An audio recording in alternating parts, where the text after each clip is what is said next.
Hi everyone, and a massive welcome to the next episode here on InfoSec Live of the CISO Experience. My name's Simon Linstead, host and founder of the InfoSec Live community, and I'm super excited to be talking with another of our industry's leaders today, John McClure, to share his journey and talk about the challenges in our industry, and of course, those important successes too. But before we begin, get my breath back. If you're watching this live, please do like and subscribe. We do try to make these events as interactive as possible, so make sure you do drop any questions you may have in the chat. And to help my aging eyesight, please mark them with a Q. That way I can identify them a bit quicker. And for those who don't know who we are, the InfoSec Live community, we are a social network of approaching 4,000 cyber professionals, all sharing best ideas and practice and hosted on an independent community platform. And we've also been creating content here on YouTube now for just under a year. I'm very excited to announce that with over 2,000 subscribers and over 5,000 hours of content viewed. So a massive thank you to all in our amazing community for supporting this. And this achievement does also allow us to offer you new and exciting ways to support the YouTube community. We've now got the ability for you to purchase super stickers in the chat if you'd like your question bumped up to the top, and 3 tiers of membership allowing you to show your support in any way that you can. But whether you join or not, being here and engaging with our content is what really matters. And I'd just like to say a quick thank you to our show sponsor, Bramfit Technology Labs, for supporting the last 2 series of the CISO Experience.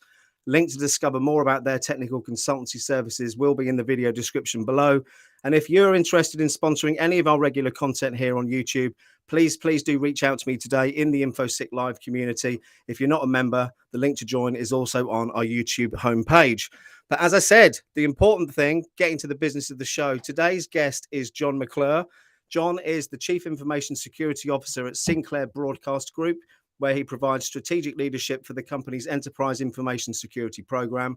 Sinclair is a diversified media company and leading provider of local sports and news. But prior to joining Sinclair, John served as the Global CISO for Laureate Education, focused on supporting Laureate's global footprint of universities and large student base, primarily located in the US, Mexico, Peru, Chile, and Brazil. And if you don't mind, just a quick sip of my coffee to lubricate the palate. Thank you. Before supporting the commercial market, John did spend over 20 years supporting the federal government, supporting secure infrastructure and information security missions for the intelligence community. And he last supported the federal government whilst working for the Office of Government-Wide Policy, assisting in creating meaningful cybersecurity policy for the US government.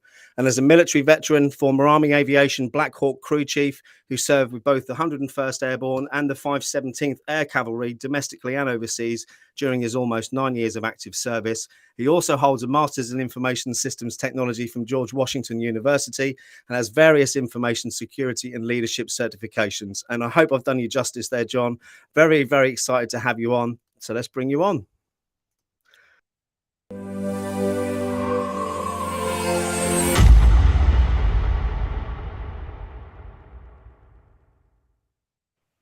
Good morning, John. Good morning, Simon.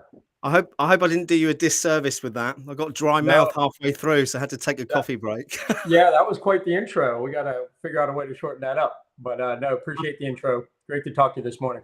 I think it speaks volumes about your extensive experience, and I'm super excited to start digging into that. And whilst I have, given a bit of a background, do you mind just, I suppose, telling our viewers a bit more about who you are as a person, John, and what drove you into security in the first place? Yeah, I think it's been an interesting journey. Like you said, I joined the military right out of high school, so I didn't necessarily kind of go perhaps the traditional route right into a computer science type of degree program in the United States. So it was a bit different. And while I was in the military, I didn't support IT. That being said, really got into information technology to support actually some things I was doing with the Army. Just kind of personally, and then just really got attached to it, right? Really got attracted to kind of what it was all about. Started a couple small businesses doing IT early on, just kind of got the bug, right? And then as things progressed over the years, I think, I'm of the age of, we were doing cyber before cyber was cool, right? Before it was a real even kind of a thing, arena, right? To kind of specialize in. So security always has been, focus of mine, right? Again, I don't know if that's kind of from the military as well in terms of securing and defending. But one of the things I just enjoy most about it and have enjoyed most about it over the years is you do continue to have an active adversary, right? Keeps you on your toes. Yeah, for sure. absolutely. So just really, it's been a fantastically engaging type of again arena and space that I enjoy every day. It's fantastic. That's fantastic. Just going back to the military experience, I know that we have in the past had some military transitioners watching the show. How relevant and how beneficial was that military service to your career now? Yeah, I think overall it was very beneficial, well beyond my career. I think just personally as well. Um, I think it instilled in me a lot of discipline, a lot of sense of mission, teamwork, collaboration, caring about your people, um, and some of those qualities, which again I think perhaps have helped any career, and Absolutely. and I'm sure it helped me as a man. So again, I really took a lot away from it. I didn't do, a full 20 that people will do in terms of years for retirement. But I enjoyed all the years I did do. And again, I think I got more out of it than they got out of me. So it was a great experience. That's fantastic. So sticking with that, I don't normally have formulated questions, but you have got such an interesting background that I did write down a couple. And Okay. something that's come up before on the show is the difference between supporting the federal government with security and the private sector. And seeing as you've done both, how different was it supporting the federal government compared to working in the private sector? Yeah, it's very different. Some of the differences, primarily, obviously, with the amount of funding you could get in the federal government for programs, obviously not tied to kind of profit margins or EBITDA or whatever, it might be tied to your budgets within the commercial space. Also, you were much more targeted, especially by more sophisticated actors, right? It wasn't, no, nobody was running around worried about ransomware per se. We were much more focused on more stealthy, long-term adversaries with exceptionally large amounts of resources as well. So Yeah. those were some key differences. I think there were some differences as well in terms of talent. In the government space, there's the potential to not pay as much as the commercial space, and Yeah. so tough to sometimes recruit and keep talent. They'd easily get lured away with larger pay opportunities and compensation in the commercial space. Don't get me wrong, there's an amazing amount of talent in there, and some of the best talent I've worked with in my career. But it's a battle, for sure. I think the flip side of that on the commercial space is, you're able to move quickly. You are able to kind of bring in talent more quickly. You don't got to wait for people to go through a year-long security clearance to get them on board. But it still remains an exciting mission. So, and as an individual, I think sometimes within the commercial space, you perhaps can make your impact more relevant to the mission. Obviously, it's a smaller group, it's a smaller mission, but so again, enjoyed both. But there are definitely some differences. There's also the difference, right? Title 50 in the federal space, which allows you to attack back, which Yeah. obviously we can't do in the commercial space. So some real differences for sure. That's disappointing. Although one of the spillovers there, you talk about difficulties in recruiting with lower budgets. I mean, look what's happened the last 2 or 3 years in the industry with regards to, I mean, this is my take on it, personal opinion here. You've seen millions, if not billions, invested by venture capitalist firms into cybersecurity companies, which, in my opinion, has inflated the wages of some of the positions and caused quite a frenzy in the market. And when you combine that with, the COVID lockdowns that we've had, people's work from home desires that we have now, and the whole way that things are changing, do you see that changing in the short term? I mean, is there going to be a point where salaries peak or they start to come down, or because it's like a merry-go-round, it seems at the moment. You've seen people jumping around all the time, which in my personal past experience, it isn't always the best option, chasing the money, John. I agree. It's tough. I think obviously there's a limited opportunity for that to be successful for some people in terms of those quick moves. I know it's always a bit of a red flag for me when I see a resume with those kind of quick moves, because obviously we're trying to build a longer term team to be able to build that cohesiveness. Just the training you need to kind of get everybody together on your tech and your company really takes time, and so that churn of people is, I think, very costly. in terms of dollars, but as well as terms of effectiveness, efficiencies of a team. Yeah, I think there's a top end of that for sure. I think perhaps we're getting close to it. I don't think they're going to come down. I think they'll kind of peak and hold, perhaps plateau for a period of time. And there will clearly be some continued demand for some very specialized skills within cyber. I think, it's funny, we talk about this huge talent gap or talent shortage within cyber. And I think there's some of that, but it's not at the lower end, right? I mean, I think you got everybody out there in the world right now trying to go get 2 certifications and then jump into a 100K job. And yeah, that's a whole other story, isn't it? Right, agreed. And right, the whole certification game is an interesting discussion on its own. But I do think kind of in that upper tier of folks that, again, have exceptionally specialized skills or have been in this space for a long period of time, those people, probably rightly so, will be able to continue to demand quite a compensation package.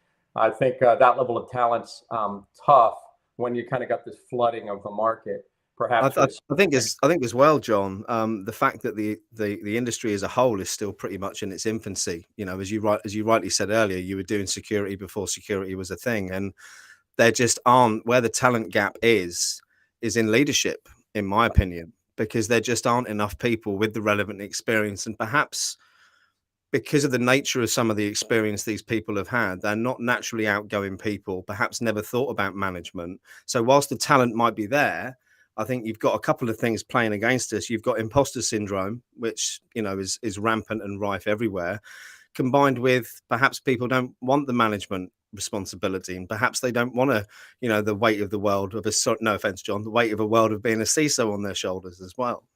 No, I think you're right. I think, a few things. One is a lot of people, and I surely don't have any numbers, but at least for the people that I have experience with, they're not normally the most outgoing people, right? They're people who like to stay at home and shut the lights off and code all night. And those are the people who kind of gain some earlier experience, perhaps in computers, and perhaps are a more introverted group when I think about computer engineers in general. That coupled with the fact you're right? We get these really technical people. We try to promote them into management or leadership positions. And that's hard, right? I mean, if you think about the Peter principle, right? You continue to promote till you promote to a level of ineffectiveness. And so I think that's a clear challenge. And then to your point of being in its infancy, that's definitely true in the upper tiers of the space. For sure. I think we see that with the CISO right now, right? Who do they report to? Really, what's their mission? Every place you go, slightly different definition. Well, that completely depends upon whether it's a regulated industry, type of industry, size of firm, maturity of firm. It's just, there isn't one CISO role out there right now, is there, John? No, exactly. Yeah, but you think of a CEO or a CFO, and some of those ones that have been out there for quite some time, pretty standardized definition of what that looks like. Absolutely. And how they operate. Clearly defined responsibilities. Yeah, maybe it'll happen for CISOs at some point in the future. Yeah, I think so, right? I mean, I think you just saw terribly not long ago the role of the CIO actually finally take on more form and really kind of know where that fits now, typically within a business. And you usually see them reporting into CEOs now, though that's not always the case. So yeah, I think the CISO probably has a number of years before it kind of catches up in terms of that maturity, but I think it's coming along.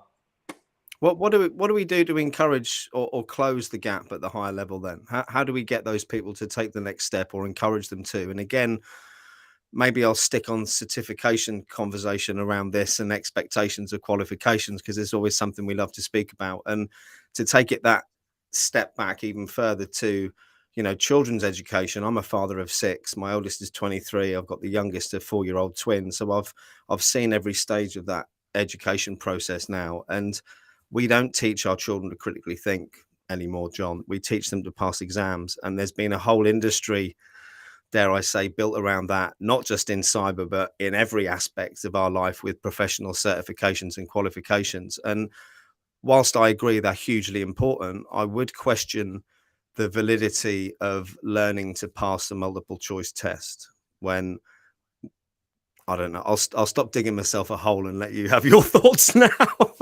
No, I'm passionate about it as well. I mean, my mother was a teacher for over 30 years. I worked for Laureate Education. Again, we had over 1 million students at one time. Definitely, I helped start some information security kind of education groups down in South America some time ago. So definitely an area I'm passionate about. And I agree, right? I think that sometimes we get held up on a specific goal, like you said, passing, and we're kind of following the letter of the law of what we're after instead of kind of the spirit of what we're after, which is obviously learning.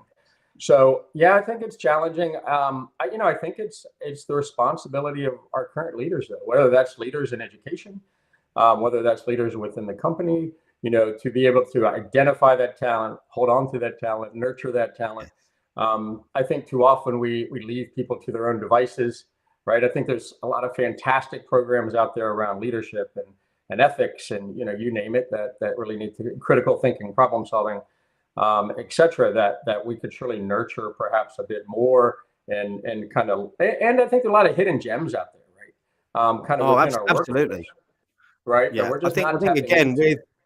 with the restriction, especially if you're working on a federal basis or you're working for the UK government, you need to get that security clearance clearly. But there are an awful lot of talented people around the world who are struggling to get work because of where they live, and I'd love to see some way that we could try and change that and grab hold of the talent. I mean, the InfoSec Live community is a great example of that. Mohammed, in fact, who's in the chat there, Mohammed's one of the most driven technical testers I've met.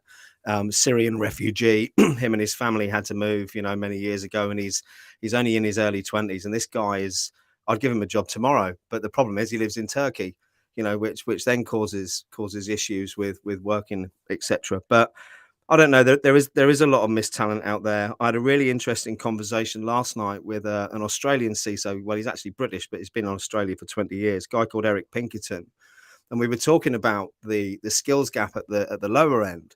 And we were saying about when I was a kid, I had a Commodore VIC-20, and I think I had a Spectrum after that, Sinclair actually Spectrum, followed by a Commodore 64. And I remember, we used to have to work out how that worked. The instructions were rubbish. You didn't just plug it in and play. You actually had to fiddle around. And I remember trying to get more memory, carving notches in my disc, I think, on the 64. But we were brought up with that. Then came video recorders and other things that you had to plug in and play with. But then I suppose 5-10 years after that, everything's scan a barcode or auto setup. And I wonder if that's had an impact as well. It got me thinking last night, whether at the younger age, my 23-year-old, for example, is a technophobe. Right. And I wonder whether he knows how to, use everything, but he's got no idea how it works. Yeah, no, I think it's a great point, right? Again, people who try to, you probably get the question a lot. I think a lot of us do. Just somebody will know, or my wife's friend or their child, hey, I want to get into cyber. What do I do? Yeah. And so they try to come in the middle of cyber, right? Because nobody wants to start at the beginning, especially if you're kind of restarting a career. I think it's tough. But I 100% agree, right? I remember the same thing, right? IRQ conflicts and moving jumpers around on mothers boards. And I do think that it has changed the base knowledge that you kind of come up with and had to understand, or it wouldn't even work, right? Now you cannot understand it and it works. Back then, if you didn't understand it, nothing worked. So I think it's great, kind of this plug and play thing that kind of just makes things work, right? The kind of the Apple approach, it just works. But when you get into cyber, there's an exceptional amount of underlying knowledge that's exceptionally beneficial that I think people don't get. I have a lot of conversations with people about DNS, for example, right? And they really don't know how DNS works. And I'll tell you, as soon as we're jumping into an incident response, right, we're reviewing DNS logs and we're reviewing routes and switching and MAC tables and ARP tables and et cetera. And so I think not having that knowledge, again, perhaps you can still have a career in cyber, but perhaps it's going to be more on policy or compliance, and perhaps the less technical pieces of the information security space where that base knowledge is just fundamental. The problem with that, though, John, is there aren't any boot camps out there that offer you become a GRC cyber expert in 6 weeks. It's all right. They're all become a hacker overnight. Right? It's the drive. Right? Agreed. It's not as sexy, right? GRC, or at least somebody who's coming up, right? They're excited about what they just saw in the movies, or they're excited about what they heard somebody might be making in a paycheck and kind of what that space.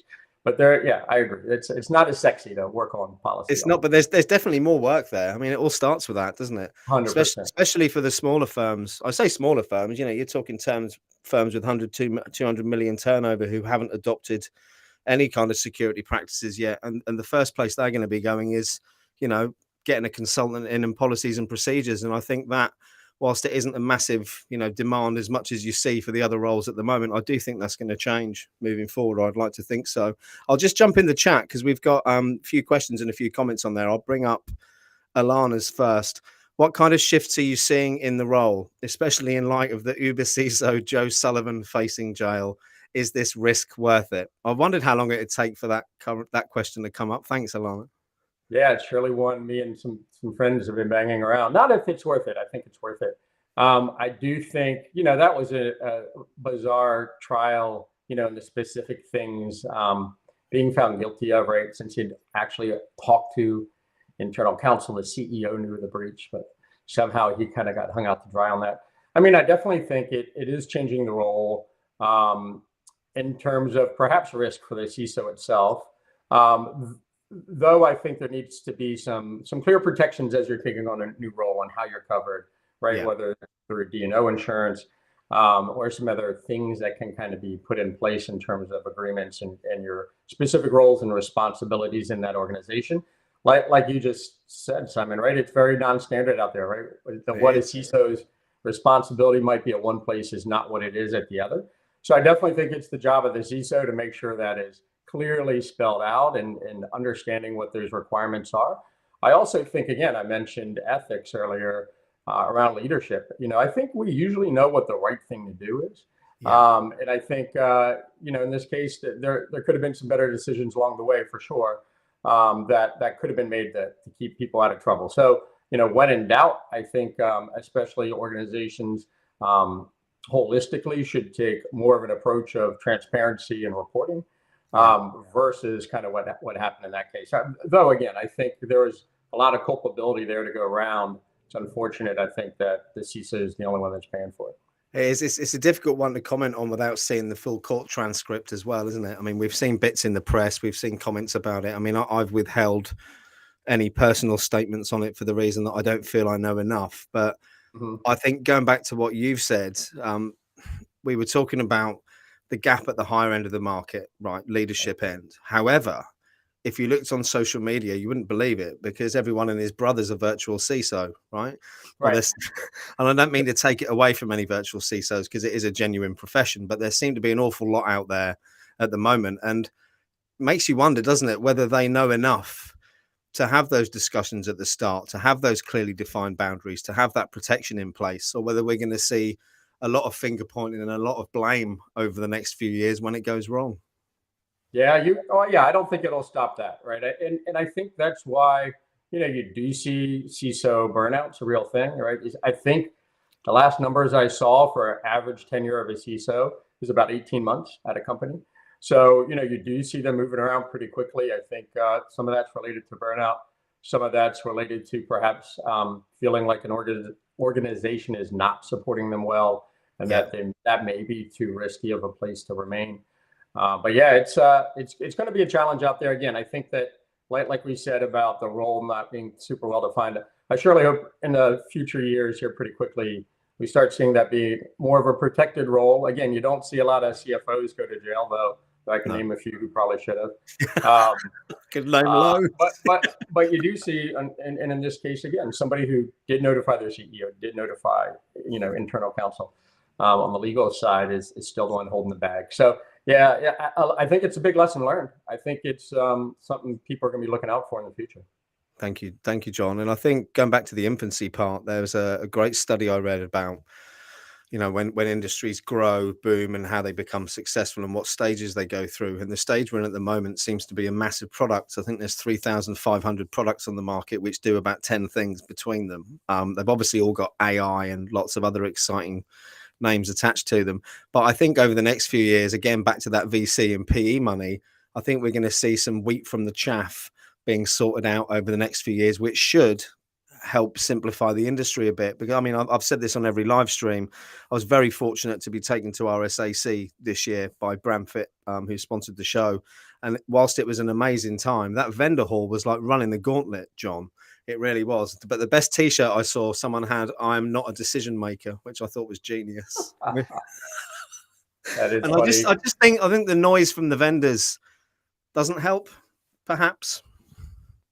Yeah, I agree. I mean, we talk about the whole kind of hype cycle around a lot of these things. I think you're going to see some really large players soon, right? You're seeing some of the bigger players that have more money to invest, kind of scooping up some of the really kind of smaller startups that have some unique things to offer. And so I think that'll begin to, like you say, make the space itself perhaps a bit more stable. That being said, again, it's a fascinating space, right? I mean, as we move more and more of our assets into the digital space, and now we moved them on the computers, and now we're moving them to the cloud, and we continue to kind of move them around, and usually we don't know even what they are or where they are. And so there's a growing need for continued protection, while there is a continued advancement in sophistication of attackers. So I don't think it's going away, but I agree. I think you're going to see hopefully some consolidation, some simplification, because, like you said, it's an insane market out there. People are buying whoever has the biggest marketing dollars right now. Obviously, it's the best approach. No, definitely not. And I'm certainly not going to start naming names, but there's one in particular I could think of who's been very successful, whose product clearly doesn't work. But I'll move on from that and jump into the chat. So we've got a few comments in here. Just going back to the conversations we were having earlier. Yuri, you've asked a question there. What if the employee can't work with others in the team? So there always seems to be a situation when someone hates you and doesn't want to see you in the company because of their toxic culture. Leave. Right. Yeah. Two things. One is, if your leadership's not addressing that, I think that's on your leadership, right? I mean, and so the question is, right, is that the leadership or the company you want to work for? It's tough. I mean, I know especially some companies have very challenging laws in terms of kind of getting rid of people very easily. That some governments or states, even in the United States, are more pro corporation or pro employee in the labor market. That can make moving on from some people difficult for companies. But I think that's a responsibility of the company and leadership. I was speaking recently with a colleague of mine, and we were talking about, hey, we're going to hold on to this really challenging person. Maybe we get to turn them around. And I said, yeah, but if you don't, a bad apple spoils the bunch, right? You're going to start using good people, and you're going to keep the mediocre talent because they maybe don't have as many options to move around. So yeah, I think that's on the organization and leadership, and if they're not responding, I think it's probably best for you to move on, as challenging as that can be sometimes. But recognize that early is my. I mean, for me, I've worked in toxic environments in the past, and I created my own toxic environment of a business back in the day as well, if I'm honest, through my own mistakes, and they were some of the most miserable times of my life. And I think going back to that, not being driven by money, culture and how you feel at work, feeling valued and working in a positive environment is so important when we spend so much of our lives working, in my opinion. But going back to the chat again, Gareth has made a good comment here, and I'm going to have to look at this. Sir Ian Livingstone, founder of Games Workshop, has done a great talk on the need to reform the education system in the UK. I'll check that out, Gareth. Thank you.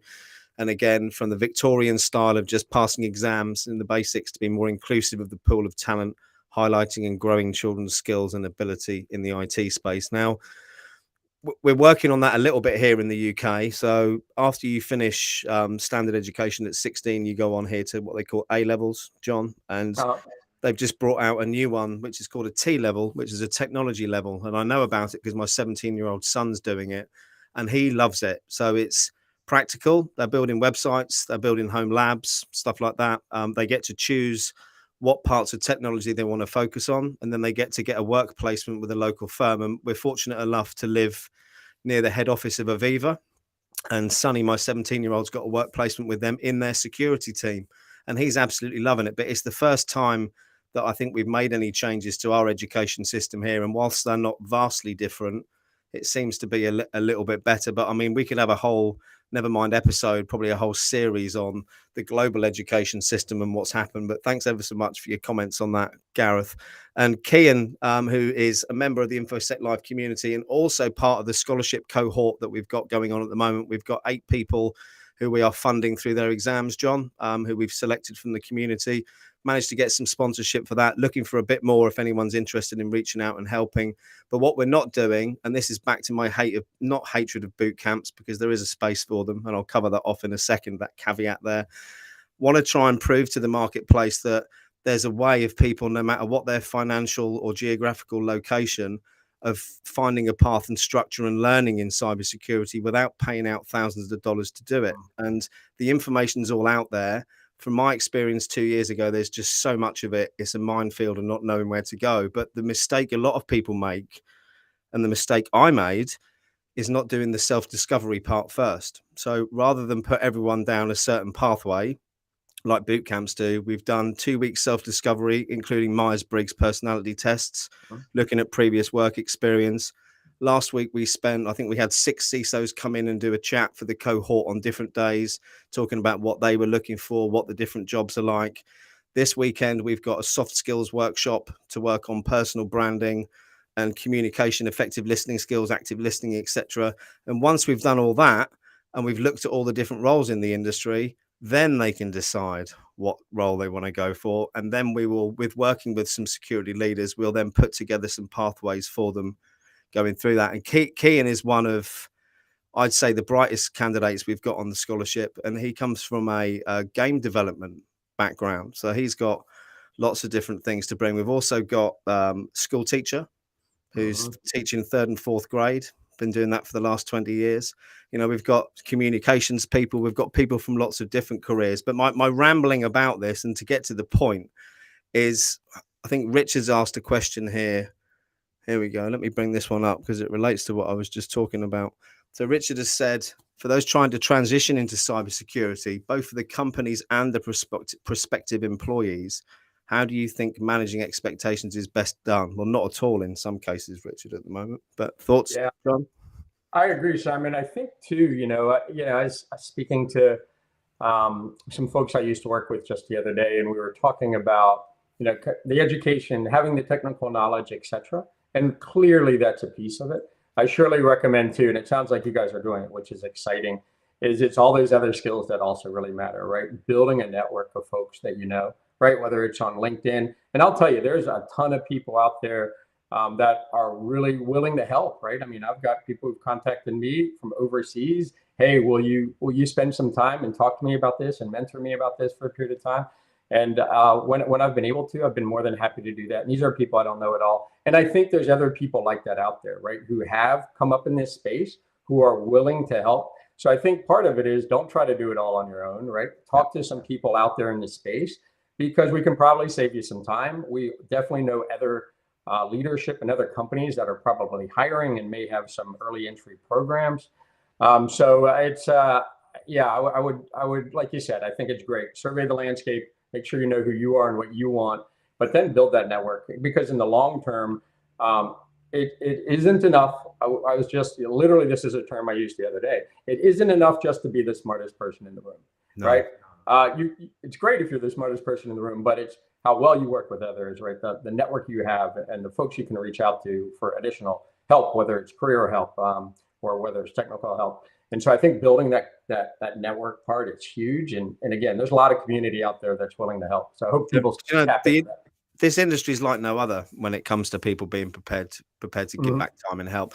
I suppose my one question back on that would be, some people take that approach and get it wrong, right? So I get I don't want to be mean here, but I get some messages in my inbox because I've been seen to help people get jobs.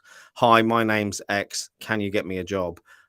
That isn't the way to reach out to people for help. Would you give any advice to people on how to approach reaching out to leaders? Because obviously everyone's so busy as well, aren't they? Yeah, agreed. I think a few things. I think there's some groups you can get involved with and show that you are investing in yourself before you're just asking me to invest in you. And really seeing that that's a worthy investment, right? That you as an individual and I'm sure this is true for anyone I've approached to help mentor me in my career, is really showing them I have the drive, the energy, that I've done my own research. I know what kind of help I'm looking for, and being specific with that, versus again, just hey, please do the work for me is a tough pitch. And I think again, if you already have some connectedness in some communities, right? Hey, well, whatever, we connected over InfoSec Live. You said some things I'd like to talk more about that. Hey, I think there's some opportunity to make those early connections with people, as opposed to just coming with the ask, right? Just coming with the ask. I haven't seen much success with that. I think sometimes it's a cultural approach as well, not wanting to take it away from people. And I haven't been rude when I've had those approaches. I've just tried to go back and educate them on how I think the best way forward is. But Richard's someone I know, and Richard's roughly the same age as I. He's looking to transition into the industry. He's had loads of doors slammed in his face. He's one of the brightest people I know. He's been working with tech, like I have, had a passion for it since he was a boy. And the question he's got here, and I don't know whether this is based on your experience, Richard, but do you have an opinion on the honesty within the industry about getting more people in? An old fart, Simon, he's put. You're not an old fart, Richard. That makes me an old fart. About getting more people in to help protect the world. I think what Richard's saying, and correct me if I'm wrong, my friend, we hear a lot from people about needing people in, but when it comes to the hiring practices, perhaps in the industry, there does seem to be a little bit of a blocker on it. Yeah, I mean, I think again, it's on the honesty of it all. Yeah, again, I mean, I think that as individuals and cultures of companies surely are promoting kind of one way or another. I think the draw into getting people, again, I think we're drawn to something for different reasons, right? Some of us are drawn to perhaps an industry because what draws you toward that is protection or patriotism or name your reason. In other cases, if you're just drawn for the dollar, that's probably a shorter ride for you. Or less enjoyable ride, like you said, Simon. I mean, if you're going to be somewhere for 8 or 10 hours a day, I surely hope you like where you're going and who you're working with. And I'll tell you what, John, I've said this 100 times now, probably, but if you're just in this industry to get the money, believe you me, there are far easier ways and far easier careers to earn money than cybersecurity. Agreed. And ones that, you don't get to call in the middle of the night, right? Yeah, exactly. About an intrusion you're going to work over the weekend. So agreed. There's better ways. Okay, I've got a couple more questions here, if you don't mind, that I've put down. Let's ask you this one, because I've been asked this a couple of times by people in the last week, and from the CISOs I've spoken to, their inboxes get absolutely smashed to bits by vendors trying to get their attention and information. So my question is, if there are any vendors watching, if you could give any advice to them on how to approach leadership, what would it be? Yeah, I mean, I think it's kind of what we were just saying in terms of kind of building that network, right? I mean, there are folks out there that I've known in this space, vendors, right, partners, that I've known in the space for 20 years. They could move 3 or 4 companies and call me, and I'd take the call, right? I mean, they've built that trust with me over the years. Obviously, I know they're a for-profit company, right? They're not going to give me their wares for free, nor do I expect them to. But I'll tell you, if I had that 1 a.m. call and I'm trying to work through an intrusion, there's some people that are partners, real partners, that'll answer the phone and help me in a bind. And while I know who pays them, they also do have a shared interest in my success. Of course. And so, again, if you're just coming with a slick on, hey, here's why we're better than name your other product, I know the space pretty well, been in the space a long time. And it's just like that email, Simon, right? Hey, get me a job. Yeah. Right. I mean, you haven't done your homework. You haven't taken the time to understand my business, my needs, my requirements. And there's a lot of folks that know me that if you came to me and said, hey, I happen to know Jim or Steve over at this other place, they recommended we connect, that it's probably a call I take. So I think over the years, again, you really build up this kind of trusted partnership. And agree, and like you said, don't put AI in every title. Every new term coming out of Gartner is not the way to market the product. I think it's really making sure you understand the pain points of my company, my group, my mission, my industry. And a lot of them don't do that homework, unfortunately. They don't. And I think, as you rightly say, business is built on trust. And Yeah, 100%. trust doesn't come in a cold Everything, email everything is, approach. Simon. It is. Marriages, No, teams. absolutely. It really, really is. And I think Yep. with the vendors as well, you could, I mean, I'm sure you've read The Art of War by Sun Tzu. There's a part in there that you can relate to adding value first. And I think the words are something like, he who adds value first wins. And I think, again, there's successful recruiters I speak to in the industry are those who have established relationships with not only leaders, but all different people in the industry. And it's very rare for them to speak to someone initially and then match them up with a job. The way these people do their job properly is they know who they're going to match up for the job because they've known the person for 6 months. They've had conversations. They trust them. They've built up that rapport. Yep. And I think if vendors spent a bit more time asking our leadership what their problems are and offering them not solutions, but advice, guidance around that rather than product pitches, it seems to be very Gartner focused approach by 90% of those firms out there. And it's clearly not, I mean, it's clearly working because they're still in business. But from all the CISOs I speak to, none of them are engaging with companies. No, I agree. I mean, the biggest partners that I work with now are probably folks that were there that didn't sell to me for two or 3 years at the beginning. 2 or 3 years I didn't buy from them. But again, over that time, we built relationships. They got to know me, I got to know them, and ultimately are now probably some of my bigger partners, and they've been great. Yeah, again, relationships and trust. And Gareth Stacey, you've come out of my favorite comment. Your network is your net worth, and I think that's a very good one. And Right. Yuri, you've asked a question, and I can kind of give an answer to that based on the UK and someone I know. But your question is: would you hire a person with a criminal past in cybercrime, but with soft skills and motivated to change cybersecurity in a good way? I'll jump into that before you hang yourself and say anything on this controversial topic. For me, it massively depends on security clearance, no matter what country you're in. However, Daniel Kelly, for anyone who doesn't know him, who was the TalkTalk hacker when he was 15 years old here in the UK, biggest telecoms hack. He spent his time in jail. I think he's still on restrictions through probation. He's been out now a couple of years and he's got 2 years left. However, he has just got a job, and his job, I think it's like research is what he's doing. So he does a lot of bug bounties, stuff like that. And again, he spent the last 6 months adding value to the community on social media by telling people his story, telling people why it's wrong, what happened, what you can do to prevent people like him getting into your systems. And I think if you play it right and you're genuine, I mean, again, you've got Mike Jones, haunted hacker over in the US. He's had problems with the feds in the past, I think, and he's now working again. So I think from my point of view, the answer is yes, but there are always going to be those restrictions around security clearances. Any thoughts, John? Yeah, agreed. And kind of first and foremost, I don't think anybody should be defined by a single mistake, right? No.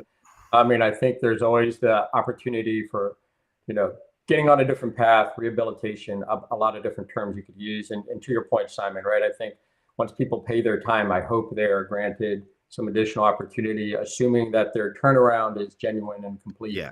That being said, yeah, there's just gonna be some things off the table. Right? CFOs that go to jail probably aren't going to be accountants and CFOs again, for the same reasons, right? And I'll show my age a little bit, right? You named some more common names, right? I think of Kevin Mitnick, right? When I think of that in terms of somebody who, served his time, really came out of that community, and now is a fantastic leader, I think, even in this space in some ways. So yeah, I think there's the opportunity for that, but it's highly individual and unique, I think, each situation. So I think it's hard to say generally, oh yeah, I'll hire a cyber criminal. But I think people should be given opportunities beyond, and shouldn't be defined by a single mistake. I mean, I completely agree. I mean, I've made some serious mistakes in my past, and I think the important thing is I've learned from them, and it has changed who I am. But the one thing I would say as a caveat to that, you've got to manage your expectations on it though as well. We've got to pay for our mistakes. It's just, that's the way life is. And I think if you demonstrate that genuine desire to change and improve things, it will come, but you can't rush it. And I think Daniel has been frustrated over the last year that, he's been banging his head against a brick wall to get a job, but he's got there in the end. And the thing is, you have to keep reminding yourself, we've still messed up in the past. So you can't feel sorry for yourself on something that you've brought on yourself either, can you? Agreed. And And again, I I can think some of brutally that say that because I've done it myself. So. No, who hasn't, right? Me as well. We could probably have a much longer call about my mistakes than my Yeah, successes. mine too. Yeah, but again, I think some of that will get back to your network, right? I mean, really find somebody in that space that's willing to champion you, right? And kind of help you kind of make inroads where you might be hard to make individually. Yeah. And again, I think there's a lot of folks out there that are willing to help. Again, I wish there were a dime a dozen and everybody had that approach, but there's enough of them. And I think, like you said, Simon, I mean, we're all gonna bang our head on the wall some days, but don't do it by yourself. There are people out there that are willing to help. Yeah, thank you, John. It's a good one. Right, okay, let's do last question from me. What one are we going to do? Let's do this one, which is the one question I said I was going to ask you and I haven't, which is, what do you see the biggest challenges the industry is facing over the next few years? And that can be from any perspective. Yeah, I think macroeconomically, I think will be the kind of macroeconomic situation in the world right now. I think is going to be interesting, right? Perhaps with shrinking budgets. Again, depends on where you live and the company you work for, the government you work for, and kind of what that looks like. But I think challenging budgets in the cyberspace, which you've seen grow over the last 10 years, might be a challenge. There will continue to be, right? I mean, you see ransomware just kind of continuing to evolve in different types of extortion mechanisms. I don't surely see that slowing down. No. I think the biggest things that are going to be the most challenging, I think there's going to be a much larger regulatory arm and requirements put on organizations that will be challenging to meet for some organizations. That, coupled with a talent gap, coupled with the macroeconomic situation, I think collectively will be challenging for everybody. I know some people really like to hone in on, this is going to be the one problem. It's going to be DDoS next year. It's going to be clickjacking next. God knows, right? I mean, there's enough predictions out there. We'll see how that really evolves over time. But I think the continued just porous nature of networks, right? Where again, borderless, there is no border. Remote work, all these things continue to contribute to complexity, and complexity again tied to talent shortage, short training budgets, and things like that people may need to wrestle with will be collectively the largest challenge. I completely agree. I think the geopolitical landscape at the moment, along with the impending, whether you want to blame it on your local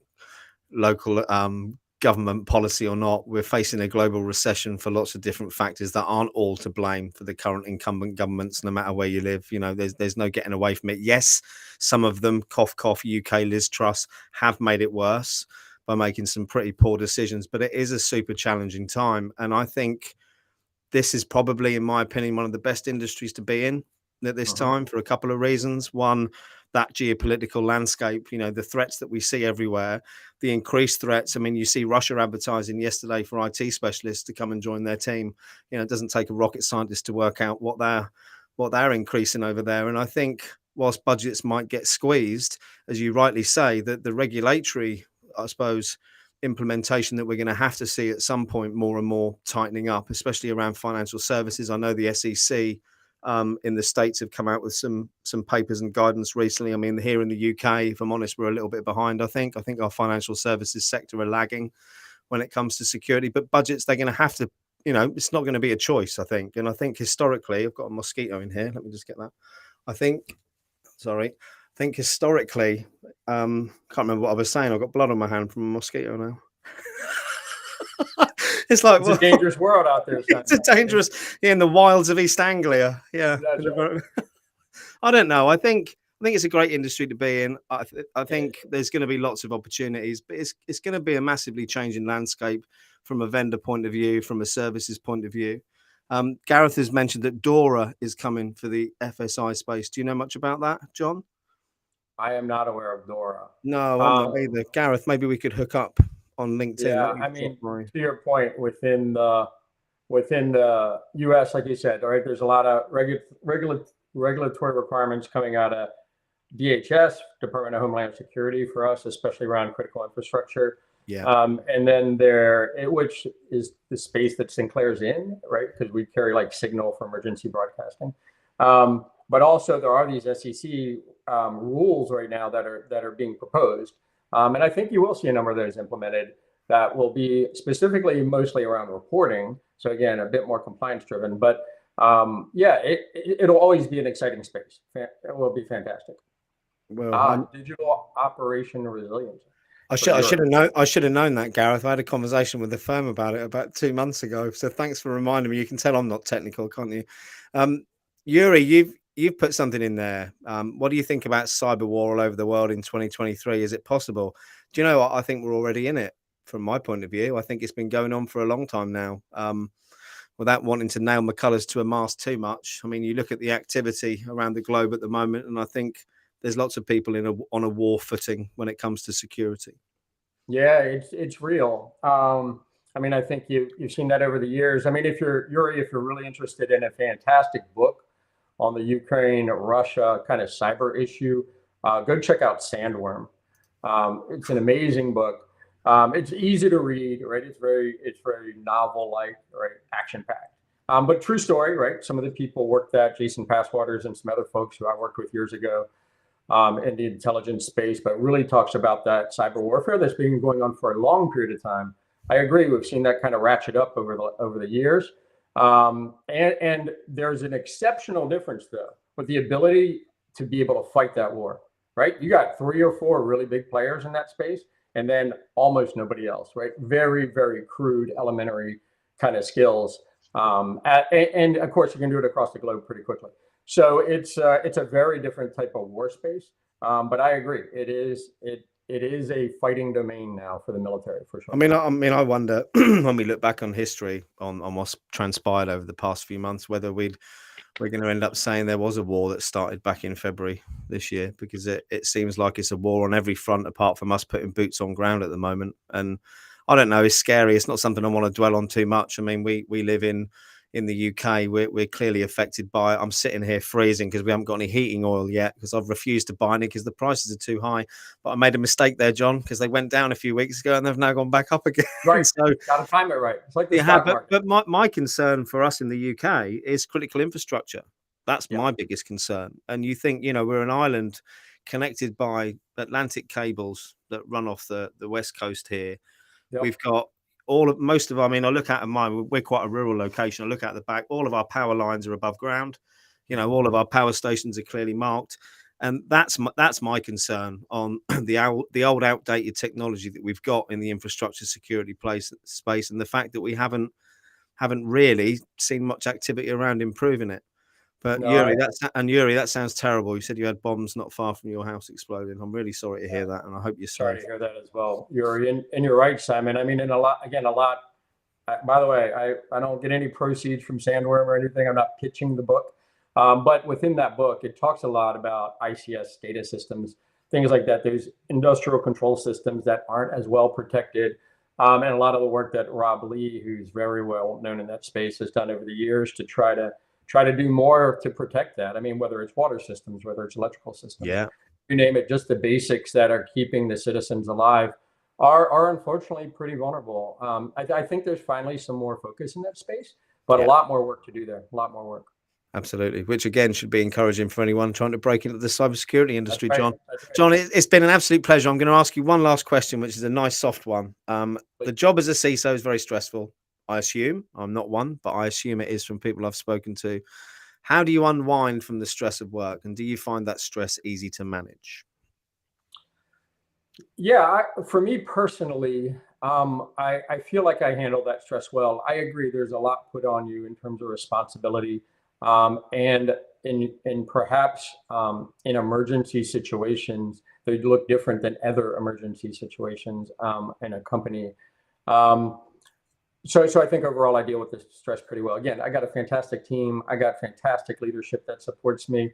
My CIO that I report to, Brian Bark, is just amazing, right? So I got good support around me, both up and down, and colleagues across. So that helps. Also, there's different levels of stress, right? I mean, I used to be in the military, so I'm happy nobody's shooting at me, right? I mean, so that's easier. Context, right? John. It's all context. But you got to have that thing that lets you unwind, right? I mean, my wife loves fishing. We go fishing sometimes. We love to travel. I'm a reader. Some days it's just, me and her and Netflix. Yeah. So I think we kind of find some different ways, but it's an interesting space though, right, Simon? Because you can't detach totally for very long. The space is moving so quick. You can't go wait till something's printed to learn something, right? You got to stay up on it. So you got to stay connected, but I agree. You got to find those outlets for that stress. You can't let it eat you up. And if you start seeing that, just like we had that question earlier about a toxic culture, maybe it's just not the right job for you, and no shame in that, right? Because everything looks different from the outside.